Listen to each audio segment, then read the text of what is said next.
Are your feelings dictated by those around you? Are you only okay if others are okay with you? You, my friend, could be struggling with codependency. And in this video, we're talking about the 8 signs of a Christian codependent.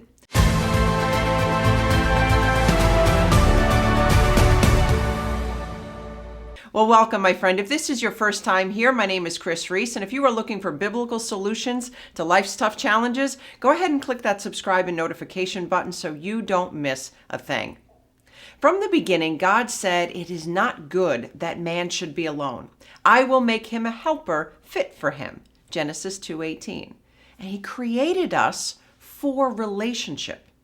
But when codependency enters the picture, the relationship dynamic can become distorted and unhealthy.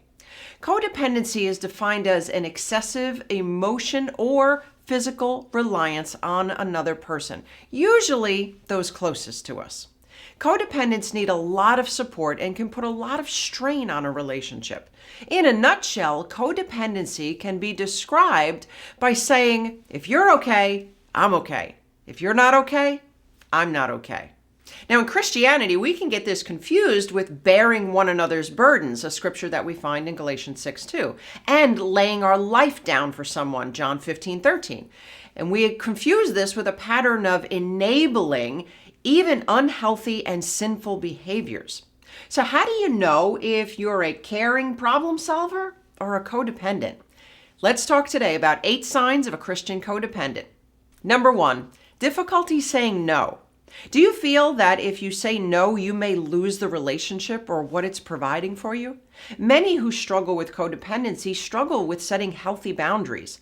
And even if you muster up enough courage, you almost feel the need to explain yourself. If you have trouble saying no or feel the need to justify your no, it likely stems from your wanting to be seen in a certain light, whether it be forgiving, giving, caring, selfless.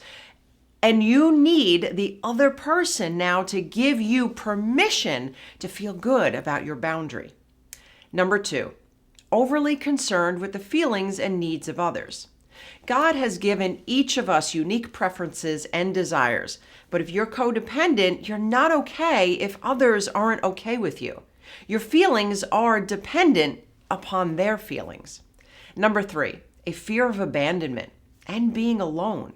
People who struggle with codependency need constant reassurance and validation, and their worth is often found in others. Therefore, the thought of being alone is terrifying to them. And this can be made worse by those who deny this fear and pretend to be independent, when in reality, their fear of being alone drives their every action.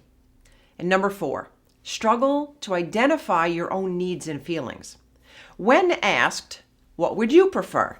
Many who struggle with codependent behaviors cannot easily identify their feelings and preferences without involving another person. And they often hope or expect others to read their minds and meet their needs without them ever having to communicate them. This is because codependents are highly skilled at reading others' emotions and anticipating expectations, and they hope and expect the same for themselves. In fact, oftentimes they equate this to love.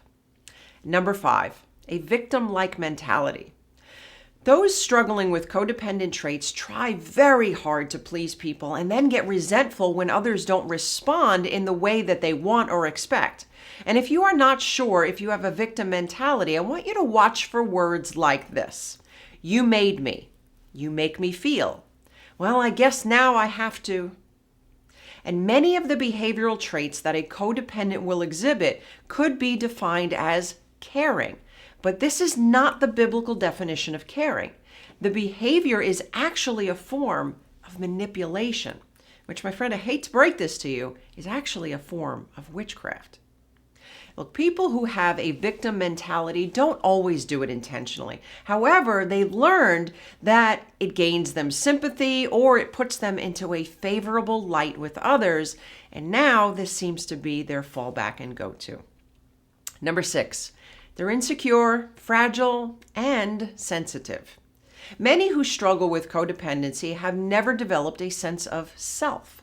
They don't know who they are and the place that they hold in this world outside of the needs and expectations of others. And this insecurity breeds a constant need for reassurance. And codependence can often be described as needy and clingy. And number 7, feeling resentful. It is more blessed to give than to receive, says Acts chapter 20, verse 35. And those struggling with codependency take this scripture to heart. The problem is that you are not giving from your heart, but rather from obligation and your need to please. God calls us to be cheerful givers, 2 Corinthians 9:7, not to give till it hurts. You want to guess what givers attract? Takers. And when you're struggling with codependency, it's common to point the finger outward at the taker. But what needs to happen is if you're feeling resentful and can't give cheerfully, you have to stop giving. And number 8, accusations of being controlling. But it's not your true heart. You see, many codependents do not see themselves as controlling people. In fact, they feel the opposite. They feel defenseless. And God has given us the ability to stand up for ourselves and to not be victims. But the codependent's desire to say no now conflicts with their desire to be seen in that favorable light. So they take a more indirect approach to controlling. It's called manipulation, usually by guilt. Look, I realize this can be a lot to take in, but awareness is the first step. So I want you to join us on future teachings on how to find freedom from codependency. In the meantime, join me in asking the Galatians 1:10 question. Am I now trying to win the approval of human beings or of God? If you are trying to please people, my friend, you are not being a servant of Christ. Like, I've found that many people who struggle with codependency also struggle with toxic thinking. And if you want to know how toxic your thoughts are, I want to invite you to take our free How Toxic Are My Thoughts quiz. I will go ahead and include a link in the description section below. So be sure to join us next week as we dive into how to heal from codependency biblically. And if you've been enjoying this content on this channel, my friend, I want to invite you to become a member of Kris Reece Ministries. It is free to join, and when you do, you're going to be sent a fresh new teaching every week, and you can respond to that email for prayer support from our ministry team. And you'll also be able to respond to that email with questions that could potentially be answered on our Building Faith podcast. So go ahead. I'll include a link in the description section below. Go to chrisreece.com/member to join today. Well, that's all the time that we have for today. Until next time, remember, all things are possible with God.